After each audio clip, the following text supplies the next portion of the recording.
உடனே கோகுல் கிருஷ்ணன் கோர்ட்டு போய் உட்காந்தோம். நான் அப்படியே பிரமாதமா உட்காந்துருந்தேன். என்னை பார்த்தார் அவர். திடீர்னு எங்க சீனியர் என்ன சொன்னாரு, நான் போறேன், ரூம்ல இருக்கேன், இந்த நம்பரை கூப்பிடுவான் அந்த தவாலி, who is appearing for government side கேட்பாங்க, நீ எழுந்து நில்லு நான் மை செல்ஃப்னு சொல்லுன்னா.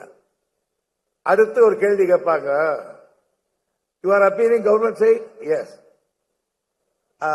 வாட் இஸ் ஒப்பீனியன் அப்படி கேட்பாங்க. நோ அப்ஜெக்ஷன் அப்படின்னு சொல்லிட்டு வந்துருந்தேன். சார் தலைக்கால தெரியாம அப்ஜெக்ஷன் சொல்றீங்களே, எதாவது மாட்டிக்கிட்டா என்ன சார் பண்றது? என்ன அதெல்லாம் கிடையாது, அப்ஜெக்ஷன் தான், அவ்வளவுதான். நான் சரி, நான் கோகுல எடுத்த எழுது நின்று வாட் இஸ் ஒப்பீனியன், நான் நோ அப்ஜெக்ஷன். அவர் திருப்பி கேட்டாரு, are you appearing government side? Yes. You are saying no objection? Yes. Why are you saying like that? My senior told me like that, sir. Where is your senior? He's in chamber now. Go and bring him.